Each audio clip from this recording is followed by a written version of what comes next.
This is Business, Equity, and Opportunities. Good morning. Welcome to the show that gives you big insights into small business every Sunday morning, Business, Equity, and Opportunities. I'm Scott Sander. This program's not just business news, it's about new business, your new business. We work to supply information you'll need to start, run, and grow a successful small business. The information comes from people who've launched a new business or help those who want to. They live here, work here, they're invested in this community, and they share the ups and the downs with us so that you can make informed decisions as you get your new business off the ground. Each week we tackle 7 topics designed to offer tips on getting your business started, accessing necessary capital, doing the numbers with accounting and bookkeeping, essentials for running your business day to day. We keep you up on local events in this week in business, and we wrap up with a success story for inspiration. Catch us every Sunday morning on Wish TV or live stream us on wishtv.com. You can also see and share all of our content on demand anytime at beoshow.com. Need more? Listen and subscribe to the BE&O podcast and sign up for our newsletter that updates every Tuesday. And if you'd like to be part of our show or would like to suggest topics, email us, beo@wishtv.com. Let's get to it. Coming up today on Business, Equity, and Opportunities. We learn how InnoPower and TechPoint are working together to grow Indiana's technology sector inclusively. Find out how you can use outside advisors to help you navigate your accounting and bookkeeping needs. And we hear a success story from an Indianapolis business leader who's making history with her innovative approach to diverse participation in construction. Let's get right to our Getting Started segment. This segment focuses on the resources you may not even realize are out there to help you get your business off to the right start. Case in point, this week, November 11th, the nation takes a day to honor our veterans. Today we're focusing this segment on veteran entrepreneurs and the path that can lead from a career in the military, which itself teaches new skills, problem solving, and leadership qualities, that lead veterans then to be great candidates for entrepreneurship. Veterans and military families have a new ally in their quest for business success. Courtney Zaugg is ambassador for Labs Indianapolis. She explains how this young nonprofit is empowering people in the military community to be successful entrepreneurs and small business owners. Labs is a national incubator focused on supporting military-connected entrepreneurs. So that could be veterans, it could be spouses, it could be children of those in the military, both active and as veterans. And we have established a chapter here in Indianapolis in 2021, so we're brand new. And right now we're focused on supporting our latest accelerator called Veterans in Residence. It's a 6-month-long cohort made up of entrepreneurs looking to scale their company. Labs is industry agnostic, so you could have a nonprofit that's helping veterans experiencing homelessness all the way to a tech company, a SaaS company looking to scale and raise capital. It's everything in between. Unlike other entrepreneurial support organizations that have to almost manufacture and create some type of programming to get the community to congeal, that foundation is established. You walk into a room, there is a level of trust and camaraderie that exists, and then the walls come down. Once the walls come down and entrepreneurs are able to really focus on what the pain points are, the ability to address those issues and get connected to the right resources is much easier. So besides the Veteran Residence cohort, there's a national incubator program called the CEO Circle that is specifically for high growth companies, and it's a national program. And it's really to help them build capacity and get them ready for raising capital for the next step. In addition, we have something called Bunker Connect, and that really is about bringing everyone in the ecosystem. So if you're a veteran or military spouse looking for work, or looking to change jobs, you'll be able to find it and find resources and opportunities there. Or if you're a company looking for suppliers who are veteran-owned companies, or again, veteran talent, it's there to really connect the dots in the ecosystem. And we hold those Bunker Connect events about once a month. There is an online community called Bunker Online, and there's a portal called Launch Lab. And so it'll provide any type of resource if you're just at the ideation stage of, hey, I think this is an idea, I don't know if it's good or not, let me figure this out. There is a library of resources, from everything from financial resources to marketing to, do you need a co-founder? What does this journey in entrepreneurship look like? You can start there. And then the other initiatives under Bunker Labs include the Veterans or Residents Cohort, this peer advisory group that's 6 months long. It's an application process that is in the spring and in the fall. That's for companies that are established and are looking to accelerate and scale their business. It's not just veterans, so while very, very important, it's also for military spouses. I'm a wife of a veteran, so I was never with him when he was active in the military. It's also for children, so anyone who is connected to the military community is welcome. You know, I think the aspects of being in that military connected community is really special and unique, and we welcome everyone into that. So the challenge is with entrepreneurship, and in our experience, is that you want to get to a quick yes or a quick no as fast as you can. You don't want to make 12 phone calls that really, if you could make 2, would help you understand, do I need to buy a delivery truck or do I need to outsource it to what's existing?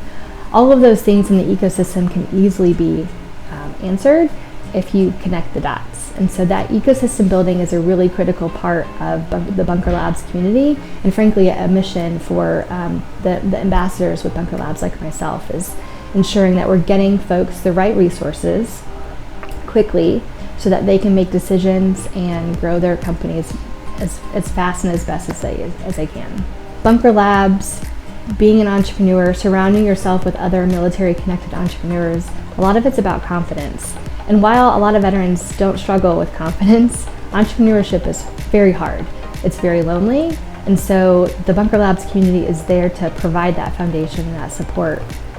I think from our perspective, we have learned a lot in the nearly 6 years of this entrepreneurship journey, my husband and I, and we have only accelerated our success and our dreaming big and our understanding that anything is possible if you dream big enough and you search for others that also think that way, which is the Bunker community. If you are a veteran or part of a military family and you want more information about how Bunker Labs can help you, visit our website at beoshow.com. If you have any questions for us at any time, or if you have a great story you want us to follow up on, please email us at beo@wishtv.com. We'd love to hear from you.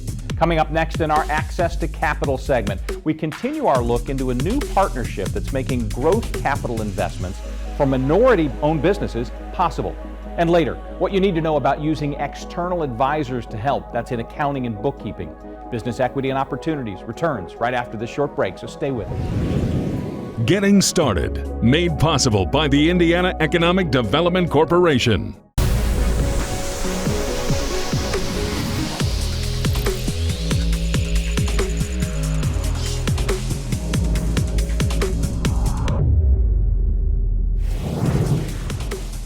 Welcome again to Business Equity and Opportunities. Access to capital is a huge concern when starting a small business. For minorities, landing growth capital comes with challenges, but also opportunities now, as JP Morgan Chase has partnered with Local Initiative Support Corporation, or LISC, to enable LISC to issue growth capital investments to minority-owned businesses that qualify in order to help them secure corporate contracts. This is Business Equity and Opportunities. Access to Capital. Yvonne Durbin is the director of the Capital Innovation Lab with LISC, the Local Initiative Support Corporation. Busy times for you. Thanks for making time for us.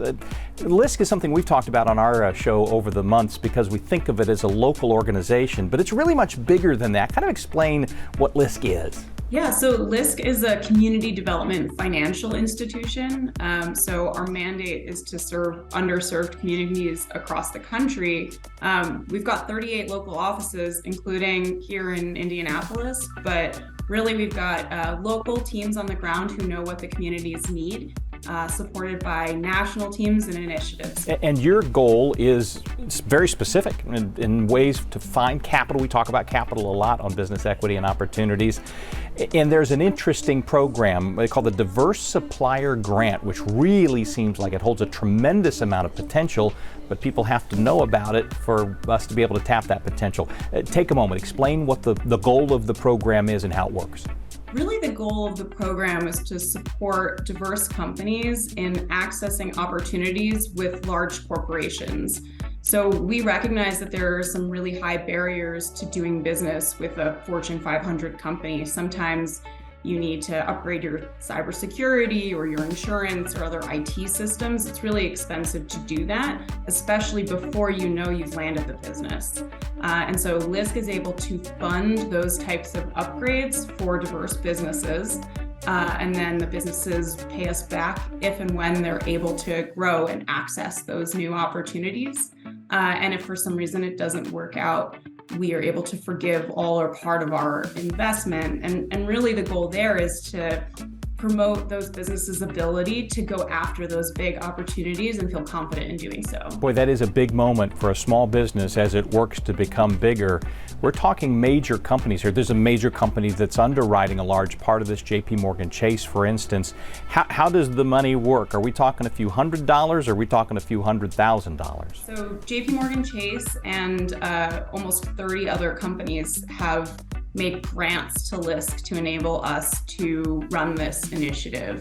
And we are able to then turn around and make investments between $25,000 and $200,000 to these businesses to really enable them to fully fund those growth needs that they have. There's an interesting, I think when you and I talked earlier, the word you used was firewall, to make sure that the underwriters of this, it's not a situation of, oh, well, they're just going to pick who they like. They want this to be an objective process, and there's a method in place for that to happen. Definitely. So LISC is responsible for making all of the investment decisions on our own. JP Chase and the other donors are able to refer businesses to us, but so are our 38 local offices. And so we work directly with the businesses to figure out what their capital needs are. And we make our own decisions around who's going to get funding via our nonprofit underwriting process. So let's talk about the possibilities here. I mean, this is a tremendous opportunity, and so the people watching right now might be saying, well, yeah, but am I big enough? Am I too big? How do I fit into this? Who's eligible? We're really looking to work with companies that are just on the cusp of being able to land these contracts, but haven't necessarily been able to do it yet, or haven't been able to land as large of contracts as they could be able to. So we're looking for companies that have the ability to grow to around $5 million in annual revenue in the next few years. That could look a little bit different depending on the type of industry that a company is in, but really it's the ability to almost land contracts with a Fortune 500 that we're looking at, and has been in business for at least 3 years, so a little bit of a track record there. And this is specific to minority-owned businesses, but that's also kind of a broad umbrella as well. This is not for any singular group, but an awful lot of people could fall under this umbrella? That's right. So the original focus of the program was Black and Latinx owned businesses, but really the program is open to all minority-owned businesses. We look at MBE certifications, but we are also able to help fund getting those types of certifications for the businesses, because sometimes that is a requirement to doing business with a large corporation as well. Yvonne Durbin, we'll be following the progress of it very closely. We appreciate you spending time with us to explain it to us today. Absolutely. Happy to be here.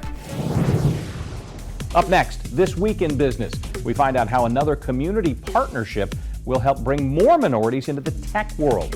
That and more when Business Equity and Opportunities returns.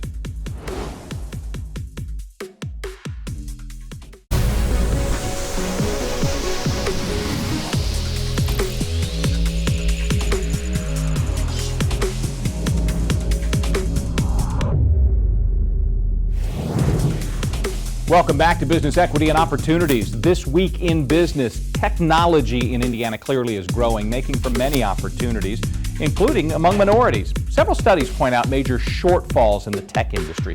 For instance, 10% of the state's overall workers are black, but studies reveal just 7% of the state's tech workforce is, and only 5% of the software developers in central Indiana are black. Some are aiming to change those numbers with a goal to inclusively grow Indiana's tech sector by 41,000 people by 2030. This is Business, Equity, and Opportunities. This Week in Business. TechPoint, Indiana's nonprofit tech sector growth initiative, and InnoPower, a community leader in creating innovative minority opportunities, have joined together to tackle the problem. TechPower Executive Vice President Dennis Trinkle and InnoPower founder and CEO Emil Ekiyor explain. TechPoint's collective action movement is Mission 41K, and the goal is to inclusively grow Indiana's tech workforce by 41,000 net new jobs, net new workers by 2030. And the reason that's so important is twofold. One side of the coin is that talent drives growth and innovation, and we simply don't have enough of it. So if we're going to have the economic development we want, if we're going to have company formation, company growth, all of those sorts of things, we've got to have talent. Indiana's got to win the talent war. The other side, the painful other side, is that we have all of these individuals in the state who have the right backgrounds, have a lot of the right skills, who would love to have those jobs in tech, but they're blocked from the opportunity. So really excited about the partnership with InnoPower, because it's going to enable us to go out into communities and understand what those barriers really are, what the needs are, to be able to unblock those opportunities so that the talent that wants to develop and wants to move into a well-paid career in tech can do so. And then those companies that are dying for that talent can get the people that they need and grow and flourish and do all those wonderful things. You know, when you have such a big goal as Mission 41K, in the past, what we haven't done a good job of is making sure we have this big goal. How do we make sure everyone has access to this? Everyone has equal access to getting a good paying tech job. To do that, you want to sit down with the folks that are most affected, the folks who don't have a voice in some cases, to help design this. So we get a chance to do this from scratch. We get a chance to go into the communities, listen to them as far as how they want to access such an opportunity, what resources are available today, what resources need to be in place, right? What groups are doing the work in certain communities, how those groups can play a role in this bigger picture. So everybody is a stakeholder, and we get a chance to sit down with them, listen to them, and take their ideas into the implementation phase. So they'll see their ideas being put into work, which gives them more buy-in as far as this being their program and not just a TechPoint State of Indiana program. TechPoint has always been state focused, and so we're going to have sessions in Fort Wayne, in Gary, in Indianapolis, and already hearing from other parts of the state that want to participate and be involved in the process. So I'm sure we're going to say yes, because we need to be having this conversation all across Indiana. It's not just an Indianapolis problem, it's not just a Gary problem or opportunity. We got to lean in and hear what communities do, and every community is different too. So understanding community needs and community challenges in Indianapolis doesn't mean you figured out what's going on in Gary and how you can address it. It doesn't. If you go to Gary, it doesn't mean you understand what's going on in Fort Wayne. So we need to have statewide and localized conversations. Well, we also know this is an ecosystem approach. So Mission 41K, 41,000 jobs by 2030. So if you're teaching 10th graders today, we want to make sure that we're preparing them for that opportunity. The design approach is about listening and understanding problems. So I think some folks might come in thinking that we're going to talk about solutions and that they'll walk away with an understanding of what an agenda is to solve the problems. And that's not the goal. These initial conversations are about getting all of the stakeholders and individuals into the room so that we can understand what the problems and the needs are, and then go off and do the analysis and figure out what the next steps need to be. So somebody coming into the room can expect to be heard, can expect to hear a lot of other perspectives, start to understand how they can contribute, roll up their sleeves and get involved. And then we'll get them involved and we'll have next steps about designing the solutions to go forward. One thing I would mention is just individual participation. Really important to stitch together the community to understand things from community perspectives. Also would want to encourage individuals to come and participate in the sessions for two reasons. We want to hear their needs, their challenges, what solutions would work for them, and also give them a really personal stake so that they understand that what we're trying to accomplish with Mission 41K isn't build solutions and just go out and present them and sell them. But we're starting with the community first and involving them in those conversations. So it's a great chance to learn about opportunity, but it's also the opportunity to have the voice to shape what needs to be done. The importance of not looking back 10 years from now and saying, we created 41,000 jobs, but only 1,000 Black Hoosiers had access to this job. What happened? is looking back and saying, because we did all of this in the initial stages, we thought we were creating just 41,000, we ended up creating 75,000, right? So when you engage people and you listen to their ideas and you welcome their ideas, you come up with some of the best ideas going forward. And now the excitement on the ground is there. People become excited about the opportunity that exists. So really eager to get this started. We're already saying beyond our wildest dreams, right? But this isn't new, right? This should be the way we do things. When we have ideas for certain communities or for our entire state, we want every community to feel like this idea belongs to them or this opportunity belongs to them. So really excited about Ting and Dennis at TechPoint really being the example for everybody, right? They're saying we have this big goal and we're just not going to tell you what to do. We're going to come sit down with you and listen to your ideas, and then we go execute the plan. And it's a great opportunity to get on the radar, right? There's a lot of opportunity out there. If you were looking for that job, there were almost 18,000 open tech positions at the end of September, with 4,000 people with the skills to fill them, we think, in the state of Indiana. So there's a ton of opportunity. This is a good way to go out and be seen, find out how to connect and in the community to that opportunity and shape what we're going to do going forward. When we come back, when you run a business, you have to keep your books in order. Many turn to outside help.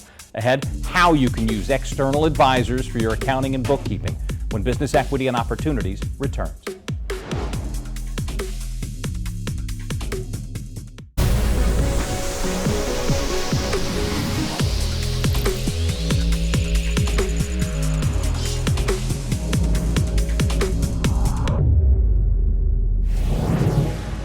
Welcome again to Business Equity and Opportunities. I'm Scott Sander. Ty Shea is CFO for Circle City Broadcasting.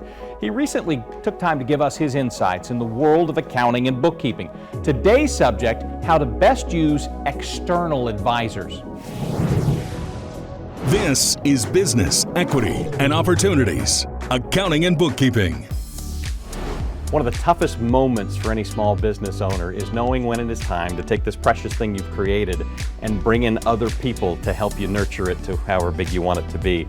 Our owner here at Circle City Broadcasting turns to Ty Shea to handle our CFO duties, for instance, to make sure that what we do here is what it needs to be in terms of the dollars and cents. He's also a frequent contributor to Business Equity and Opportunities and joins us this morning. How are you? Morning, Scott. Thank you for having me on again. Oh, we always appreciate the time. What are some of the most common external advisors that business owners of any size end up turning to make sure maybe the things that aren't their area of expertise get done expertly? Sure. I always look at basically the three legs of the stool for a lot of business owners tends to be a good lawyer, a good accountant, and a good banker. And those tend to be the three advisors that, in my experience, I've leaned on the most in my career over the years. And so those are, I think, essential to any new business owner. All right, so if we've looked those three stable legs, let's go through each one of those and talk a bit about them. Legal help. What reasons might we need an attorney for something other than representing us in court?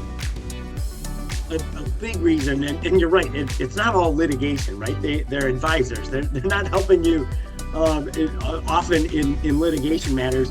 Contract review is a huge one where it's important to rely on the professionals, right? Because the legalese that you can see in any kind of contract is something that you maybe don't delve into often as a business owner. And it's better to have somebody who can help you avoid a pitfall down the road.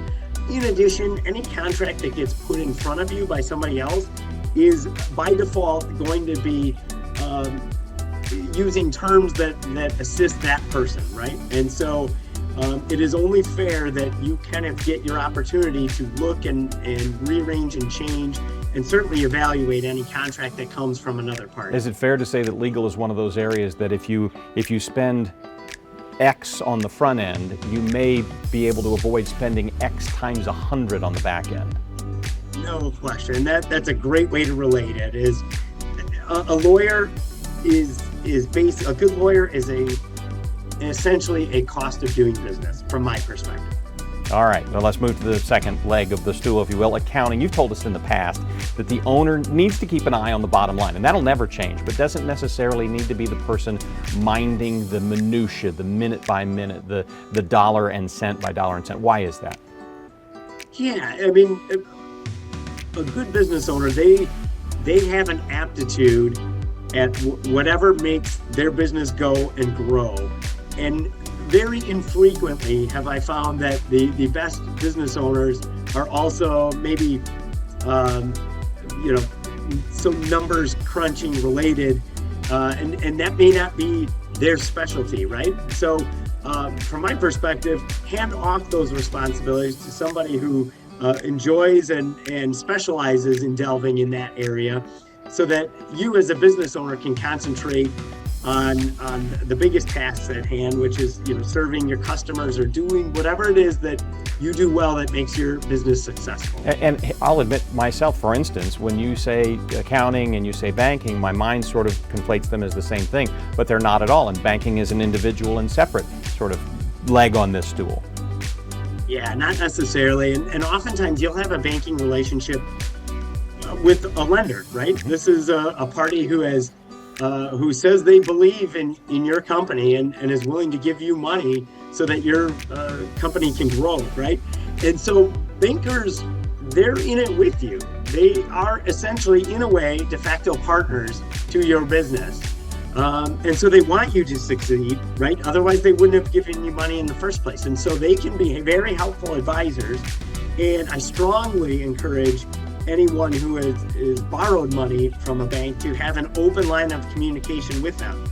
One thing bankers will tell you right off the bat is they don't like surprises, right? They want to be there with you as things are going down with your business, good and bad, so that they can help foresee things down the road, and it can kind of smooth over any potential bumps in your business, and especially in your relationship with your bank. Well, Shea, thank you. Thank you, Scott.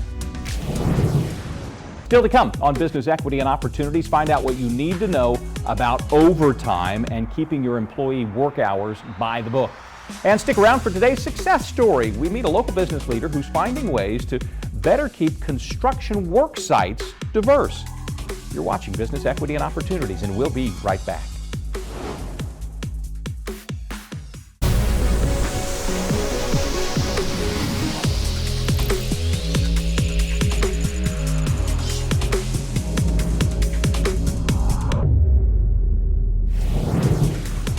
Welcome back to Business Equity and Opportunities. When you run your business day to day, you must deal with all kinds of issues with employees.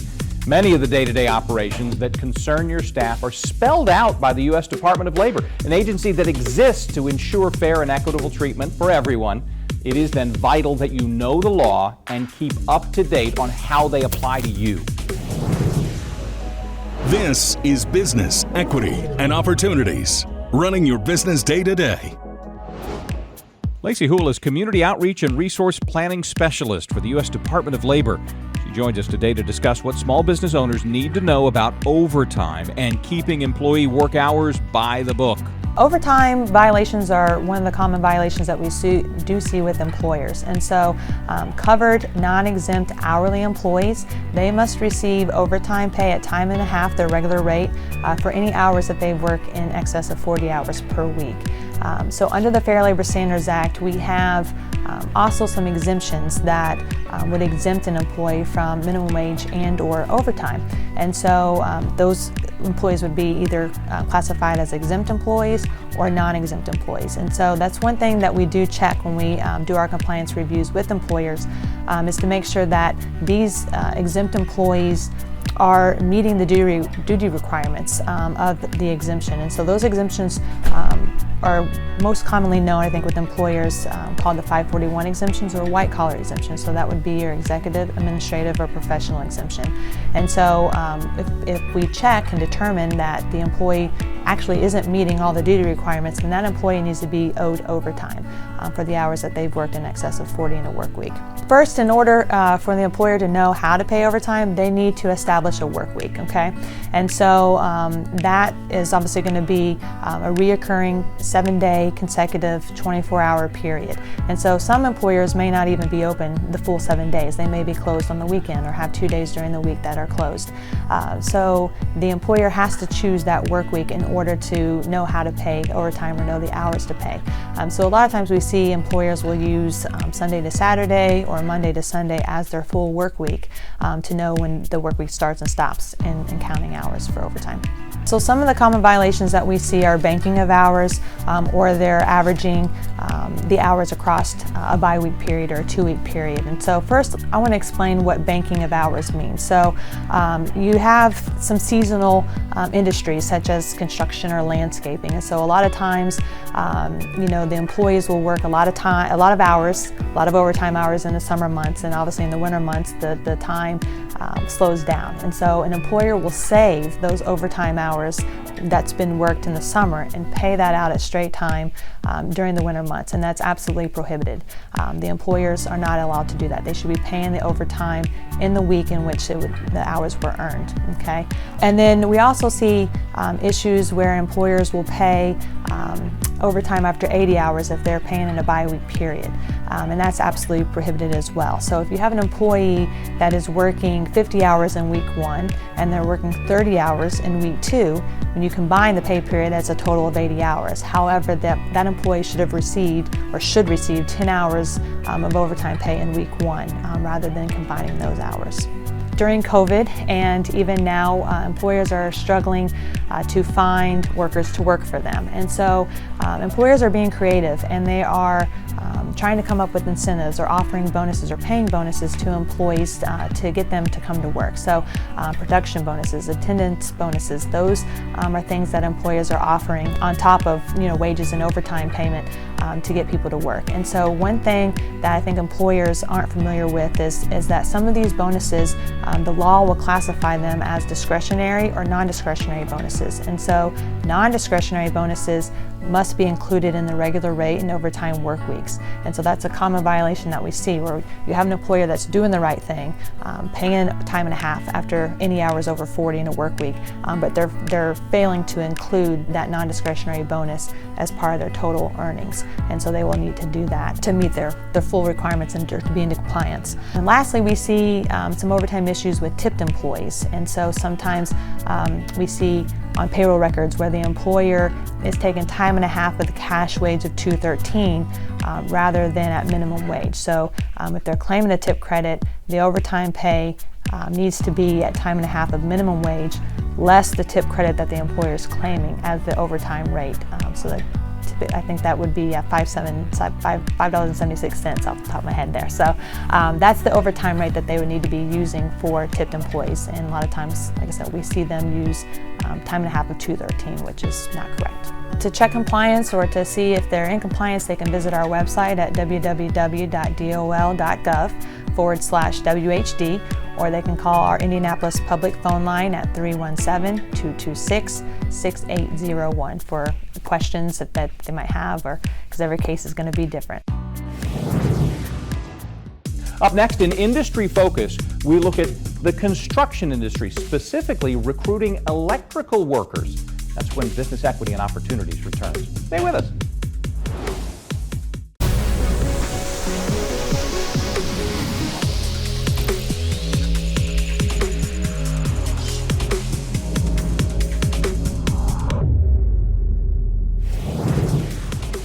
Welcome back to Business Equity and Opportunities. For this week's Industry Focus, we turn our attention to the electrical construction and design industry. It's an in-demand sector of the construction business that's thriving by adapting and solving problems. This is Business Equity and Opportunities. Industry Focus. Chuck Goodrich is president and CEO of Gaylor Electric, a national award-winning electrical design and building contractor. He gives us a look behind the scenes of a company dedicated to helping train and inspire future electrical workers. So, our industry is one of the largest employers in the world. And just to be a part of that and be blessed to run an organization that has unbelievably talented people is incredible. But really, what makes Gaylor is, we have an intentional purpose of serving the communities that we live and work. I mean, our cornerstone, part of our cornerstone is genuine care for people, not just Gaylor people, but people. Reliable outcomes, insights, reliability, but a big part of that is giving back to the community. And so when you think about a large organization and spread out all over the state of India and other places, having a servant's heart and serving our communities we live in has been a huge part of the Gaylor growth model. And so our folks that work here understand that. They love to be a part of that. Just like I was thinking today, on Sunday, a lot of our utility folks left to go to Florida. We have arrangements with utility companies, and this is devastating in the state of Florida, devastating for America. And so we love to be a part of helping and supporting and having genuine care for people. Now I gotta tell you, it's very difficult in our industry today to find enough people to actually build the jobs that we actually really need. I mean, we're short. You've probably heard this. I mean, we're short on teachers, we're short on firemen, police officers, and we're tremendously short on folks to build our jobs in electrical contracting. When you look at our initiatives as a company, it's about developing, educating, lifelong learning people and mentoring them into positions of success at Gaylor Electric. But a big part of that is actually serving the community we live in. One of the ways that we've actually served our community and even built a pipeline of our folks is we've partnered with schools all across our areas and all across really the nation, but mostly in Indiana, with public school system. Folks that love to be hands-on learners, folks that do that really have this intuition of want to be in the construction industry. We actually developed our own high school. So we partner with The Crossing. They're out of northern Indiana. It's a faith-based organization. And they actually, in the mornings out here, we'll have buses drop off students. They go to school here full-time. They get a diploma that says The Crossing at Gaylor.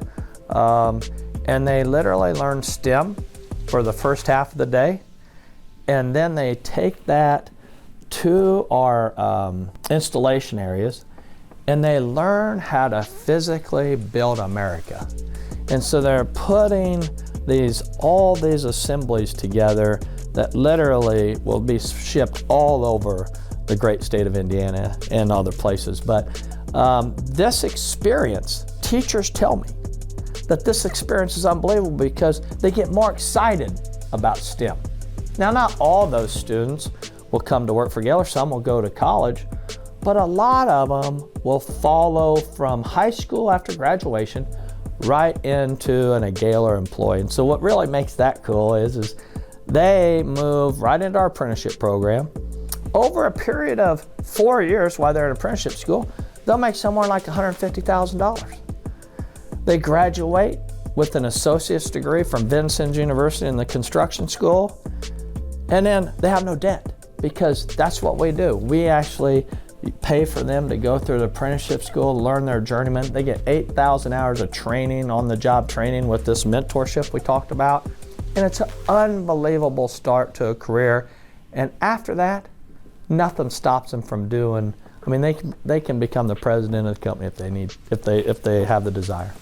Future of the construction industry is going to depend on getting the folks in here that we actually need to do the job. I mean, all companies need to support that. So I believe that really all the trades folks, all the companies need to get into the middle schools.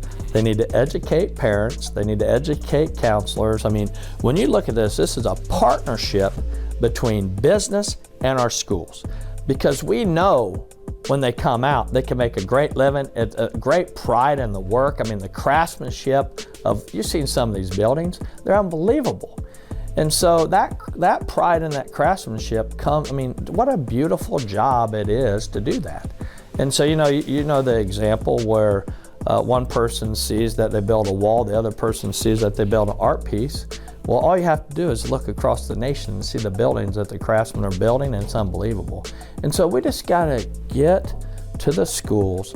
Businesses need to engage with our education system and show folks what opportunities they have in our business. With technology in our engineering center, where we can actually design to a very low tolerance of manufacturing pieces we need, we can ship them to our actual warehouse and our manufacturing shop.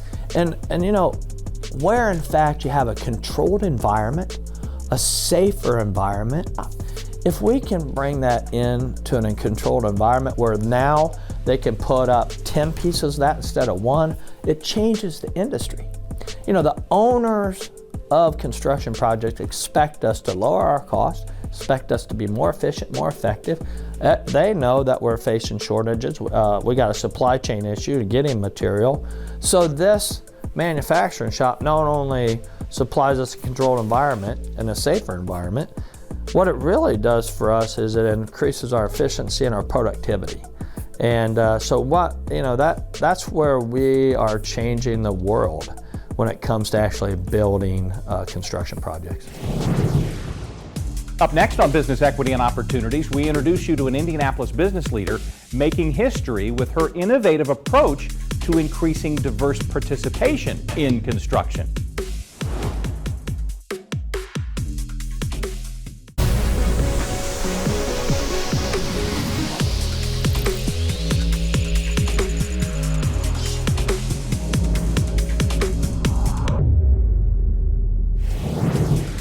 Welcome again to Business Equity and Opportunities. IU Health is in the beginning stages of a $1.6 billion expansion project.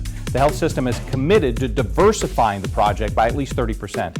Leading that charge is IU Health's Director of Design and Construction, an award-winning advocate for diversity and inclusion, and the subject of today's success story. This is Business Equity and Opportunities Success Story. Akila Darden is the president of the Darden Group and the Director of Design and Construction Diversity and Inclusion at IU Health. She has 21 years of commercial construction leadership experience and is creating a legacy in the construction management industry. I like to start out with the fact that I have two parents who are educators. And they said, one, we could do anything if we work hard for it. And the second is no one can take away your education.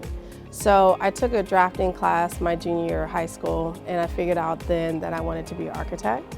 I also wanted to go to a historically black college and university, and I found out they had an architectural engineering program at North Carolina A&T State University. So I attended A&T, I graduated with an architectural engineering degree, and I was going to be a famous architect.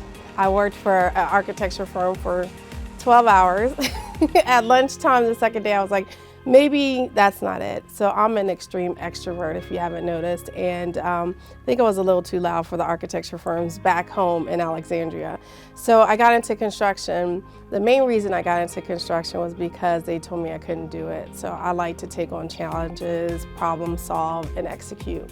So I've been in construction 23 years. I've built almost $2 billion in construction in 15 market sectors. So I've already done a $1 billion hospital in Virginia, K through 12, higher ed, you name it, I try to go towards it. So I've been in construction on the East Coast, working at Clark Construction and Gilbane Building, all of my projects on time and under budget. So I would say my success came from being out in the field. I spent the majority of my time in construction out in the field, coordinating and collaborating and communicating with all the subcontractors to find out means and methods, constructability, how things are sequenced and go together. And I knew if I knew that much of how to build, then I would always have a seat at the table. So my success story, I would say, is being driven, learning as much as I could in construction, doing all the hard things, and solving problems. My biggest challenge was diversity. The preconceived notions that I wouldn't be successful in construction. At the time, I was young, Black, female. I didn't have a construction background. My parents were educators, so it was the barriers of entry based on perceptions. The second thing I would say was a barrier was that getting the opportunity to be successful, I always had to take it. So I would always do the tough things, like for instance, construction, mechanical, electrical, and plumbing, we say MEP, is always a conflict, whether you're going to put a sprinkler here or ductwork here or a light fixture. So because of my architectural background and the understanding of drawings, I was able to get people to the table, communicate effectively, and being able to solve problems. Let's get everyone in the room, be efficient and effective, and solve problems. And so by that, I was able to get an opportunity to get a seat at the table. Another barrier is, how do I stay at the table and bring others along? And so I taught a lot. My project managers for all my projects, I wanted to make sure that they had enough tools to be successful and surpass me at some point in time, which they all have. But I would definitely say gender and race and ethnicity were a barrier. And just getting opportunities, you would think because of your qualifications, your skill set, your experience, that you wouldn't have the barriers that I faced, but it takes one to open up the door to others. The future of the construction industry is that before I leave this earth, we won't have diversity goals.